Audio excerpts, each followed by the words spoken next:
So all of us want to learn and grow as leaders, and as we all know, there is a lot of wisdom and practical help to be found in books not written for specifically church leaders, but for leaders in general. And so today on Practical Church Planting, we're going to give you 8 unconventional book recommendations for church leaders. Welcome back to Practical Church Planting, where in 15 minutes or less, we'll give you practical tips, advice, and encouragement to help you plant and grow healthy churches. My name is Brian Androsian. Joining me is Dylan Dodson, and today we're talking about 8 unconventional book recommendations for church leaders. So we're not going to give you maybe books about church or church leadership, discipleship groups. We're going to give you non-church books. Worldly books. That's right. That we have learned a lot from, and I think it'd be great if you're a church leader to learn and implement from. Yep. So here we go. Number 1, and I think I've mentioned this a couple times this year, maybe. I don't know. You mention it in almost every conversation you have. Yeah, So I've had a lot of conversations. Number 1 is this, Atomic Habits by James Clear. Yes. This book is all about why we create habits, how to stop bad habits, and how to actually create habits in your life. If you're a church leader and want to be more disciplined in any area of your life, this is really important. I have done a lot. I don't want to say it's changed my life, but like I read it in January this year, and it has changed a lot about my productivity. It's changed some things in my marriage. It's changed some things in just like getting better. Like, for example, maybe this is too much information. I'm not a big flosser my entire life.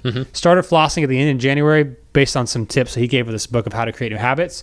I've maybe missed 2 nights in 5 months. Man. So from going to hardly ever to all the time. Pro flosser. A pro flosser. And I can do the floss dance too. I was going to make that joke. I got you to do it. But Atomic Habits is really good. Yep. If you want to become more disciplined, if you have some reading habits you want to start, some leadership habits, whatever it is, I've really enjoyed that book. Yeah, this is a book that you read it, the first of our kind of group of leaders here at the church, and recommended it to everyone. And when he kind of gave me the rundown of what he talks about and things like that, I kind of had a thought of, well, I feel like I've read it now, because like you talk about the different tools he gives you and things like that. And I remember thinking like, there's not really gonna be much else in this.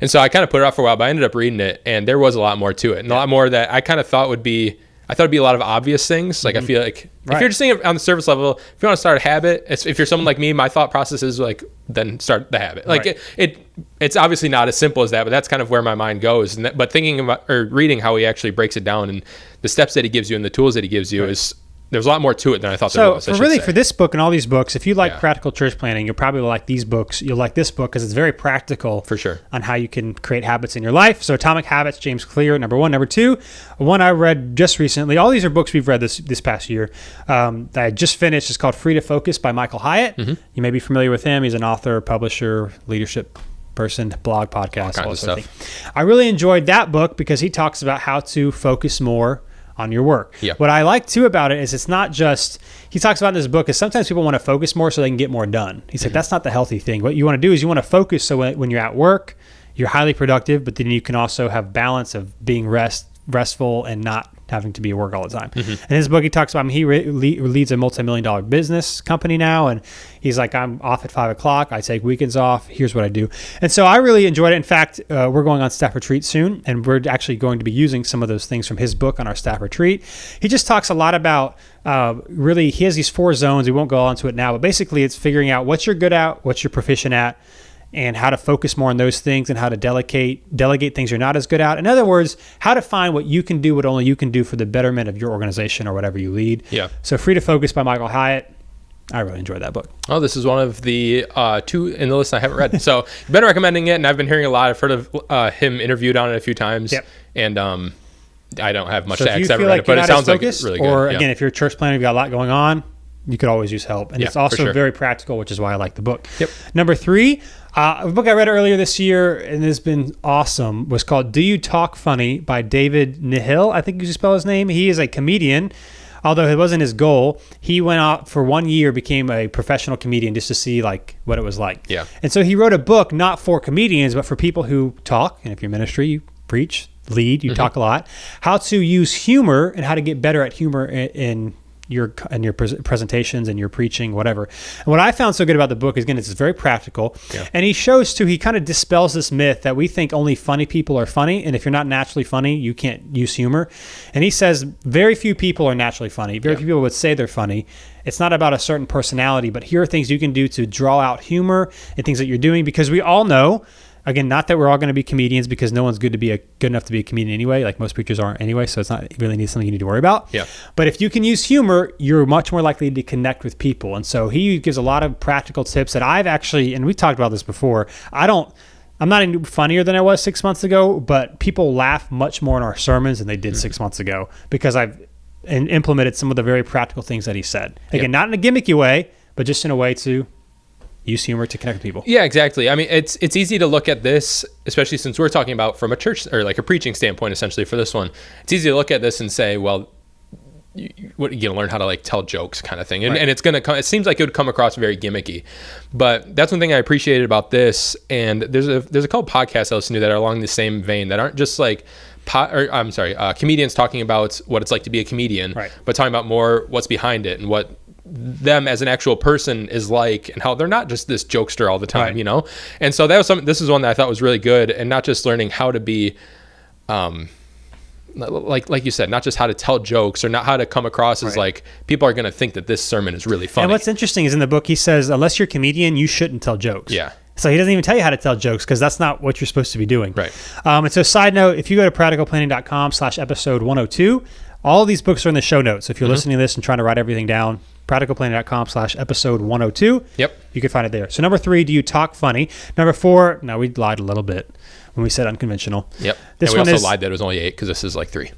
Well, yes, that's true. 3 in 1. The Sticky series by Larry Osborne. We've talked about his books before. If you like this podcast, you'll like all of these books. You'll like his books because they are very practical. And he has one called Sticky Leaders, Sticky Teams, Sticky Church. And it's all about, practically, how do you set up groups? How do you set up an elder team? How do you raise up leaders? So this one is about the church, although it's really like, you don't have to be in church to read this book. Like, even if you're a business leader, everything he says is practical to you too. So it's kind of a lie, but also relevant to everybody. But the Sticky series by Larry Osborne, we've had previous episodes on some of his stuff on these books. So there's not much more to say, but go check those out. Yeah, I feel like this is not even recommended, but necessary reading if you're planning a church, because it's, and especially if you, like you said, if you watch this and you like things that are practical, it is almost step-by-step practical things on a lot of things that you might even know that you want to know about, but on just about everything. So number 4, the Sticky series by Larry Osborne.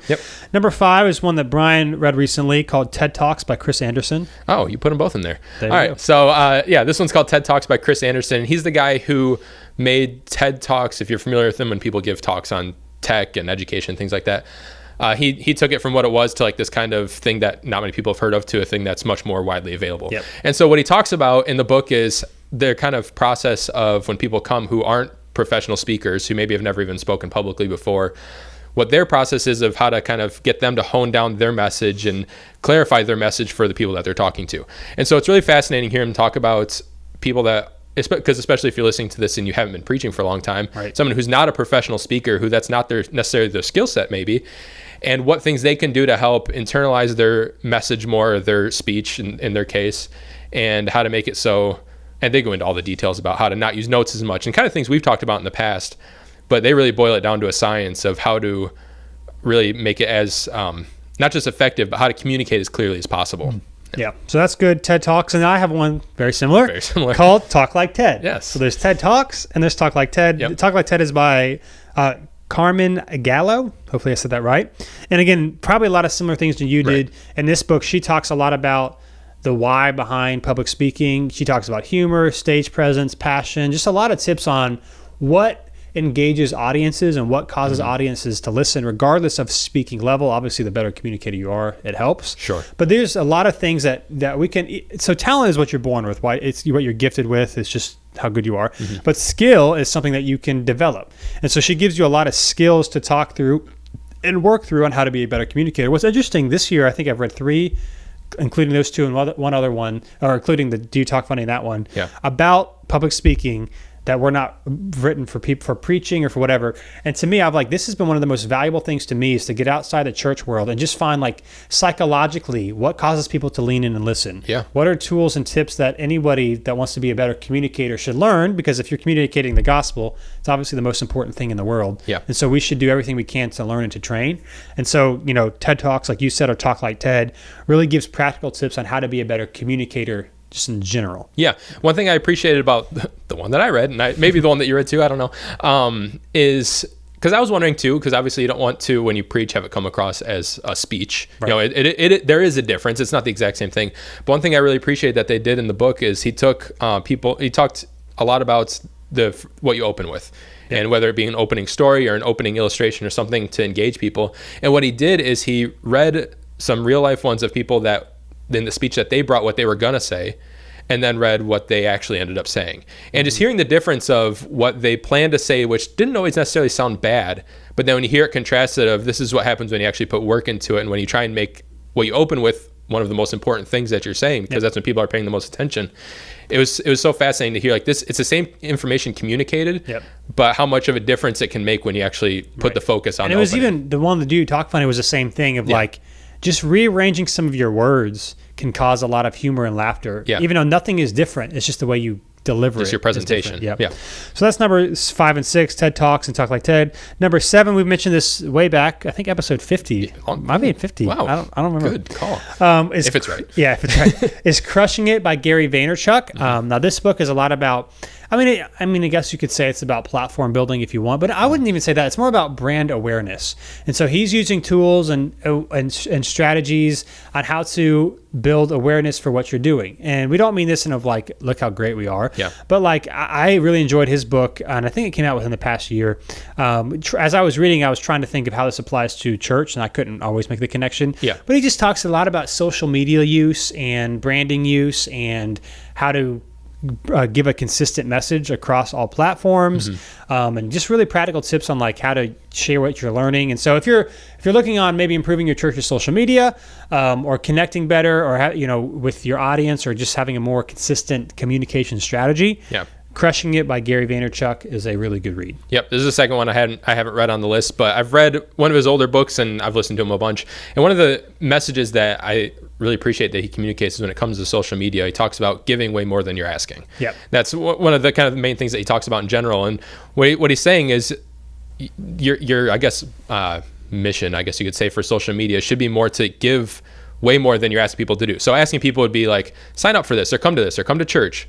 Where giving would be something that you're not asking anything in return. It's just, this is value to you, and that's the end of story. Right. And that's the thing I really appreciate about him, is it's more about the consumer than yourself. Right. And I don't know what the episodes are, but if you go back and find our social media episodes, we talk about, we give you some practical things that you can give or you can post about that is not about come and see us, but just creating value so people will engage with your stuff. Yeah. So Crushing It, Gary Vaynerchuk. And then number 8 is The Power of Moments by Chip and Dan Heath. I probably read this about a year ago. And it was really good, although it stressed me out because I'm not the most organized person in the world. So I'm like, how does this happen?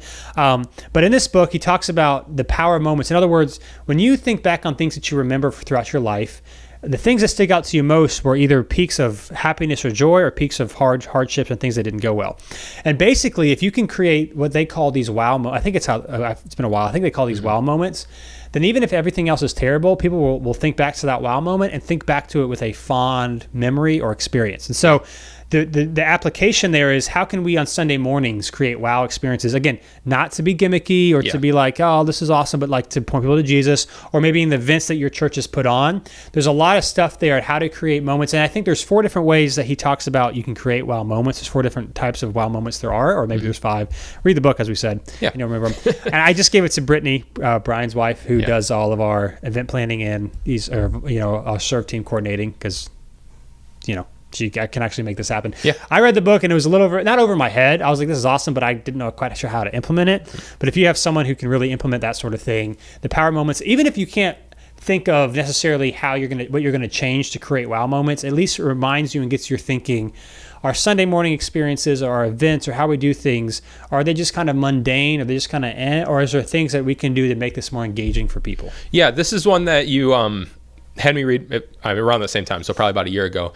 And one of the things I thought was interesting is it seemed, after I read it, it seemed like I should have known this, but I didn't. Right. Like this seems like I should have known this premise, but it never even dawned on me. Right. And so I think this might be easier or more obvious in the early years of the church, but as you start going on a little bit, it's easy for every Sunday to be kind of the same, even if you don't mean it to be. I mean, you have the same flow of service potentially, you have the same group of people serving, and so it's very easy to fall in the rhythm. And I think this book is just a good reminder that falling in the rhythm is very easy to Right. forget. And last thing I'll say, and I know this will put us over 15 minutes, but one of the things that I loved from that book is I can't remember exactly if it was in LA or New York or somewhere in the United States.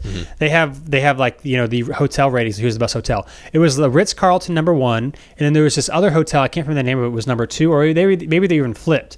Which the Ritz-Carlton shouldn't surprise anybody. Right. It's really this other one was a very average hotel. Might even been a motel. There was nothing special about it. They didn't have these crazy rooms, but they had what they called a popsicle phone. And basically, when you were at the pool, all you had to do was pick up the phone and say, "I want a popsicle," and it was free. And they brought you a popsicle of your flavor, of your choice. And the popsicle is super cheap. There's nothing special about it, but because you don't expect that, you create this wow moment. And so, although the hotel was nothing fancy at all, it's got like one of the highest ratings. It is always booked because there's this unexpected, really cool thing that they do. Yeah. And so the translation is, how can we do some of those unexpected things in the church world? Yeah, and I think if you're early on in your church plants, or if you remember those days, it's easy to remember when you did kind of maybe sometimes even stupid things like that, where it doesn't seem like it should really add much value, but people remember these things more than anything else. So again, those are 8 books. I won't repeat them because that's a lot. Again, practicalplanning.com/episode 102. Yep. That's where you'll find all these links. And so thanks for listening today. Hopefully you take advantage of some of those books. And we'll see you next time on Practical Church Planting. Thanks so much for watching this episode of Practical Church Planting. Whether you're watching on Facebook or YouTube or Practical Planting, wherever you are, whatever you're doing, make sure you like or subscribe or do whatever it's telling you to do or should do on that platform. And hey, if you are so tired of looking at our ugly faces, but you're not tired of listening to our beautiful voices, then you can find our podcast if you just search Practical Church Planting on iTunes or Google Play. Make sure not to just find it, not just to listen, but to subscribe. Make sure you subscribe. Brian, tell them to subscribe. Subscribe. See you next time.